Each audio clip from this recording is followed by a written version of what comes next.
I'm a big believer that everything truly happens for a reason, and that your hardest moments create the best stories.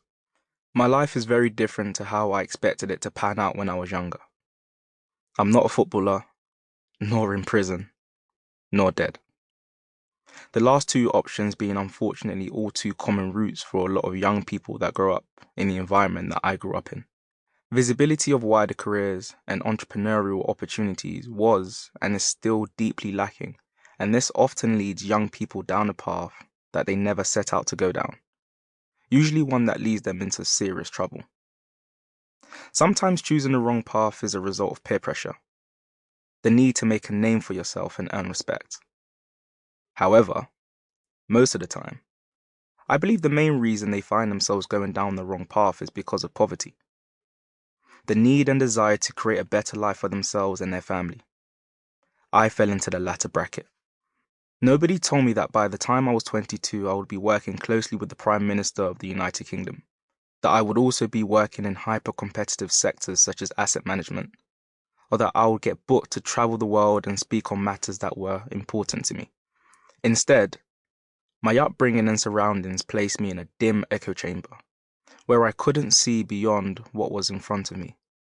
So although my council estate was just 14 minutes away from Canary Wharf, the secondary central business district of London, I didn't have any reason to believe that I could ever work there or become part of that elite.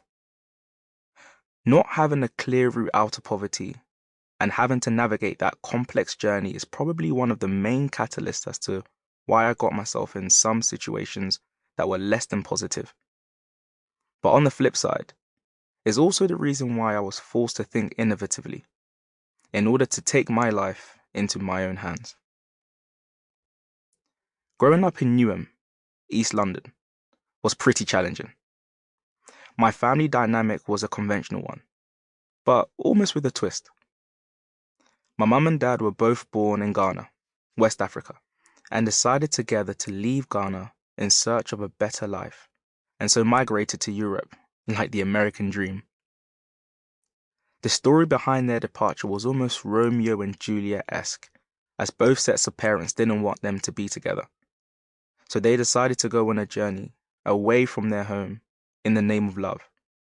So the story goes according to my mum. The first stop was Germany, where they lived for 2 years, and then France, where they lived for 1 year, and their longer settlement was in Holland, where both my sister Caroline, who is 2 years older, and I were born. Throughout their travels, my parents attempted to build their lives and set foundations for themselves. It took a few attempts, but Holland was where they felt the most comfortable. My mum was a factory worker, and my dad was an electrician to begin with.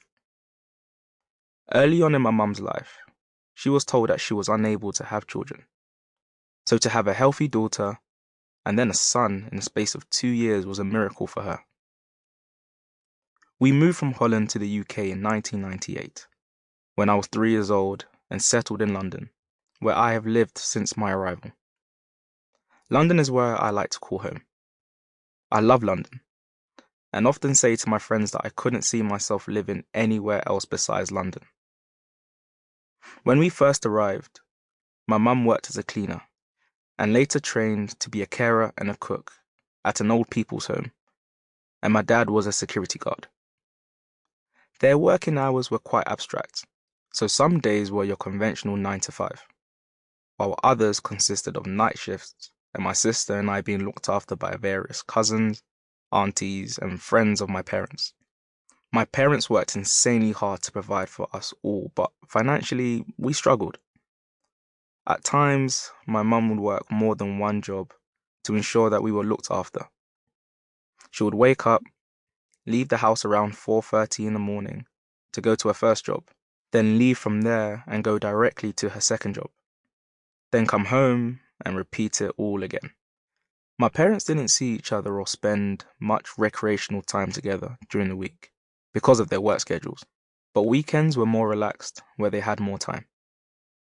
Being an adult now, with not even half the responsibilities my parents had to endure